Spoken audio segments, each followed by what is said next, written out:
le monde. Aujourd'hui on se retrouve avec une vidéo que j'avais envie de faire.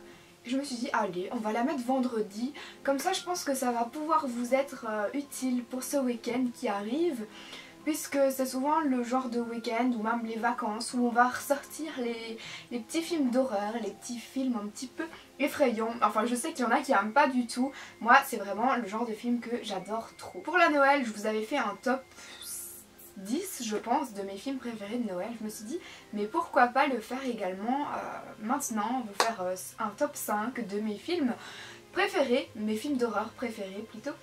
Voilà, je vais vous résumer sans vous dire la fin. Je vous mettrai les bandes d'annonces en barre d'informations, comme ça si vous voulez aller voir, vous avez les liens directement. Donc c'est pas spécialement dans un ordre particulier, j'ai simplement fait un top 5. Le premier c'est Ouija. Là c'est une histoire qui est plutôt avec des adolescents. Et c'est une fille qui va perdre son amie d'enfance. Tout le monde pense qu'elle s'est suicidée, mais elle se dit non, enfin, je veux savoir qu'est-ce qui s'est passé. C'est pas possible, mon amie ne s'est pas suicidée, enfin voilà ce qu'elle se dit en gros. Et elle pense qu'il y a quelque chose, donc elle cherche absolument à savoir qu'est-ce qui s'est passé. Et là elle va retrouver une planche de jeu à laquelle elle jouait, qui s'appelle bien sûr Ouija, comme par hasard.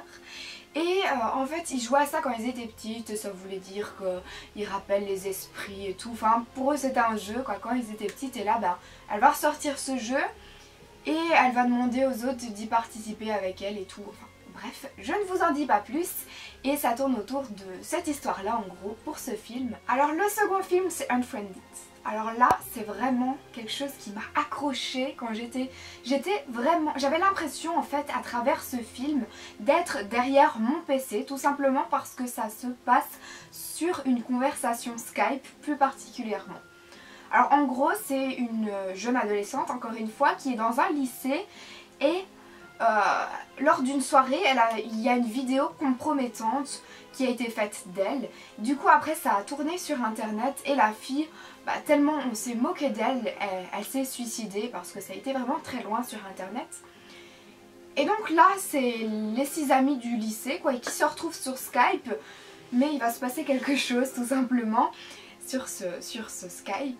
Et c'est l'histoire vraiment se tourne comme si on était derrière notre PC et c'est vraiment accrochant. En fait je pense que c'est soit ça passe ou soit ça casse quand on regarde ce film, mais il faut aimer être derrière un écran d'ordinateur à la base quoi. Le troisième c'est Catacombes. En fait Catacombes c'est avec des explorateurs. Ils sont sous les sous-sols de Paris, carrément.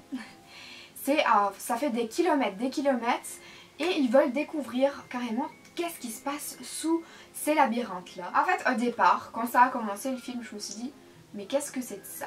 Ça va pas m'intéresser du tout. Enfin je trouvais ça avait l'air fort scientifique, ils employaient des mots, enfin voilà ça faisait vraiment très documentaire. Mais vraiment c'est au bout de 20 minutes, allez, là vraiment on est accroché dedans et on a envie de savoir la suite. C'est beaucoup plus intéressant quoi. Donc voilà, si vous commencez le film et vous dites mais qu'est-ce que c'est de ça, c'est normal, j'ai eu la même impression. Ensuite il y a le film Cheerleader.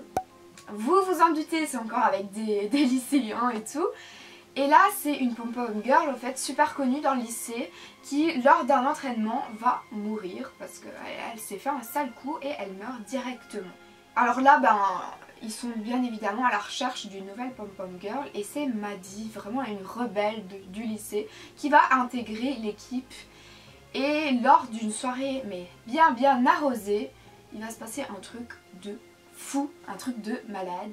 Et ça va se transformer en une histoire incroyable. Alors en regardant ce film, soyez bien accrochés, mais surtout après, si vous n'avez pas les images un peu bizarres, un peu chelou, ne regardez pas ce film vraiment. Et enfin c'est Sinister 2, par contre si vous voulez le voir maintenant, je sais pas parce que ça fait même pas un mois que j'ai été le voir au cinéma celui-là. En fait j'ai été voir Sinister 2 mais je n'ai pas vu le 1. Alors que peut-être le 1 est super bien, je vais d'ailleurs le regarder très vite, mais je vous recommande le 2.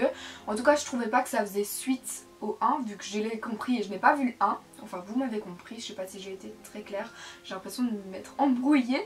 Bref, c'est une mère de famille qui est avec des jumeaux et donc elle emménage dans une maison où il s'est passé des histoires un peu bizarres. C'est l'un des films d'horreur où j'ai vu des trucs assez dégueu si vous n'aimez pas voir ça. Voilà pour mon top 5 de mes films d'horreur préférés. N'hésitez pas à me dire en commentaire quel est le vôtre ou quels sont les vôtres. Moi ça m'intéresserait de savoir parce que j'aime beaucoup regarder ce genre de films. Et si vous en avez vraiment des effrayants de chez Effrayant, n'hésitez pas à me le dire en commentaire. Si vous avez aimé ma vidéo et que vous allez regarder un film d'horreur très bientôt, n'hésitez pas à mettre un pouce vers le haut, ça me ferait plaisir et comme ça je sais que je peux continuer ce genre de série si ça vous plaît. Je déconseille totalement ce genre de vidéos aux personnes qui sont jeunes et sensibles bien évidemment, mais bon c'est un film d'horreur donc je pense que tout le monde le sait ça. Je vous remercie d'avoir regardé ma vidéo, je vous embrasse et...